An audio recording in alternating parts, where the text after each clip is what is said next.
Aujourd'hui, je vous présente les nouveautés de la version 1.2 de Soldiag. Au démarrage, vous pouvez voir une nouvelle page qui vous rappelle ces nouveautés. Cette page ne s'affiche que la première fois que vous lancez la nouvelle version de l'app.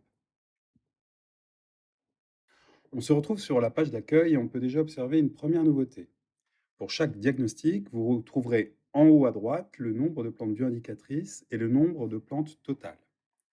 Par exemple, on peut voir ici que sur le premier diagnostic, on a 3 plantes bioindicatrices sur 4 plantes au total. Pour rappel, toutes les plantes ne sont pas bioindicatrices. Mais ne vous inquiétez pas, l'application en référence tout de même plus de 700. On va maintenant aller sur un diagnostic. Les plantes bioindicatrices sont celles qui ont l'icône grise en forme de fleur. Les autres ont la même icône barrée en rouge. Si on clique sur une plante bioindicatrice, on voit maintenant les indicateurs propres à cette plante. Il s'agit des indicateurs que l'on retrouve dans les fascicules de Gérard Dussert. Par exemple, l'Adonis écarlate indique un sol plutôt très basique avec 2+, un manque important de matière organique avec 2-, et une activité biologique plutôt bonne avec 1+.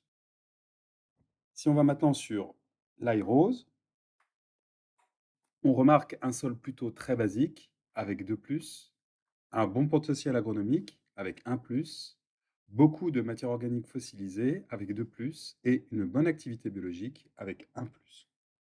Si on regarde maintenant le rapport généré pour ce diagnostic, on remarque des changements. Tout d'abord, nous avons remplacé la note numérique par un texte plus explicite. Par exemple, ici, le pH a une tendance basique. Le potentiel agronomique est bon, ainsi que la matière organique totale. Ensuite, vous remarquerez qu'il y a 6 nouveaux indicateurs. La matière organique fossilisée,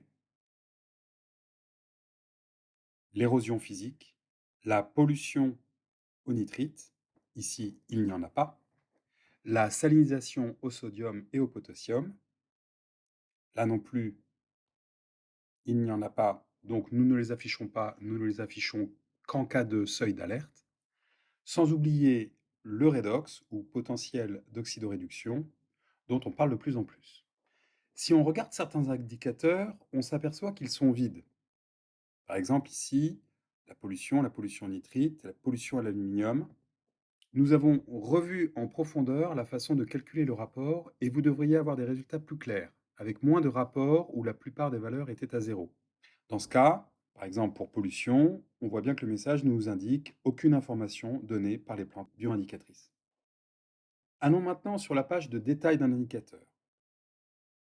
Par exemple, le pH. La page a été entièrement retravaillée. Vous y trouvez maintenant la note et jauge de l'indicateur et, grande nouveauté, des recommandations de pratiques agricoles.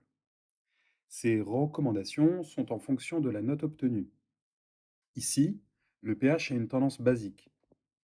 La recommandation est de favoriser l'activité biologique de votre sol pour le ramener vers l'équilibre.